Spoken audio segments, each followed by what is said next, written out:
In the first scene, the set looks like play. Bright colours, soft shapes, an architecture of innocence. A child appears wearing the device, elastic strips, the shoe, the pull. She tries to play, but play is no longer weightless. She is not comfortable. Her body carries a pressure that does not belong to her age. Because we are not made from nothing. We are made from others. In the ball pit, yugo becomes a visible metaphor for the first lesson. Even play is trained. The body learns early that joy must fit inside a system, that movement must be legible, that freedom must be safe, that looking up is optional and looking down is normal.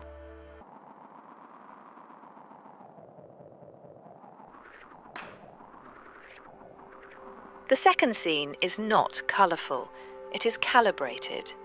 A woman is tethered to the shoe as if to the clock, 9 to 5, Monday to Friday, tasks that reduce themselves, emails that breed at night.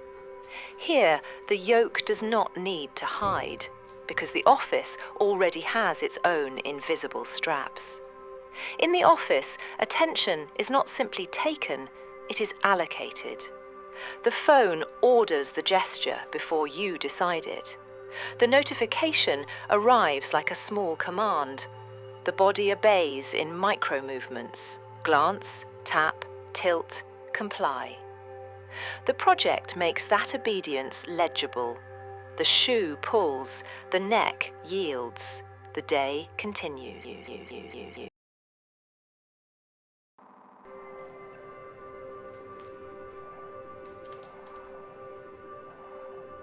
In the third scene, the workplace changes its costume. The discipline becomes voluntary. Bright lights, mirrors, machines, numbers. Here, the yoke is internalized. The body is never enough. Not thin enough, not strong enough, not defined enough, not young enough. There is always a better version, always a next rep, a next cut, a next transformation. The gym is the place where society teaches a cruel paradox. You must love yourself, but only after you correct yourself. In this set, yugo becomes the pull of the ideal.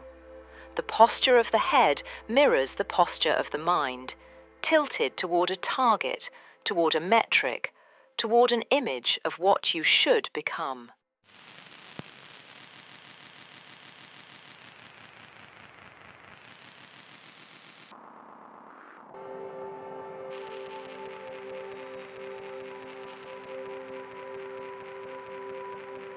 The fourth scene is quiet, closed, intimate, and crowded with invisible noise.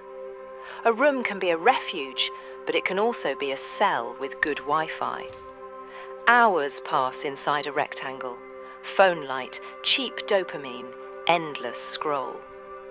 A person can be physically apart from society and still be technologically surrounded by it, fed by algorithms, swallowed by loops, tethered to a pocket that never sleeps.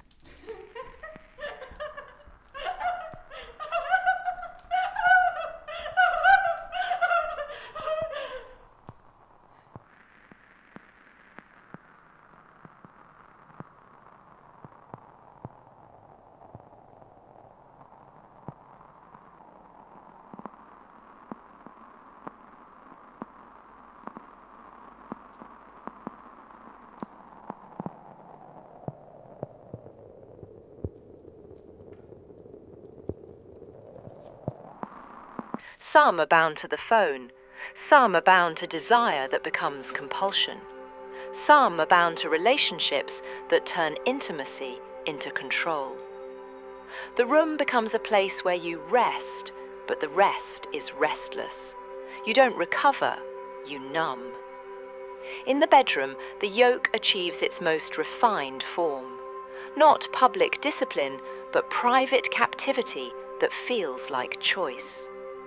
And yet, there is still one human activity that does not fully obey: dreaming.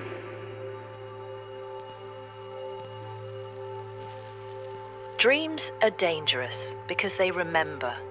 Some dream with images from when they used to play freely, talk freely, think freely. That is why dreams remain a last threat. They suggest that another posture exists, another rhythm exists, another life exists. Unlike other activities, dreams cannot simply be eliminated.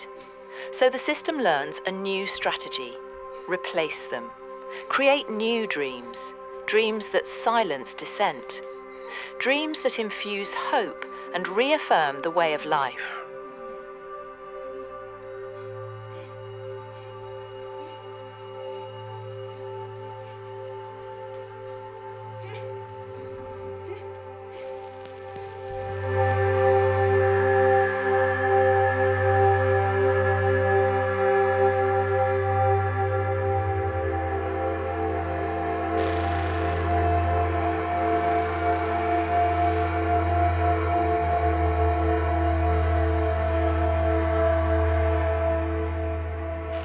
Dreams designed to be dreamt. On the commute, in the office, in the gym, in bed. Dreams that keep the head down while the mind believes it is rising. But yugo is not only a diagnosis, it also proposes a counter gesture. Feeling. The viewer feels. And that feeling is the beginning of release.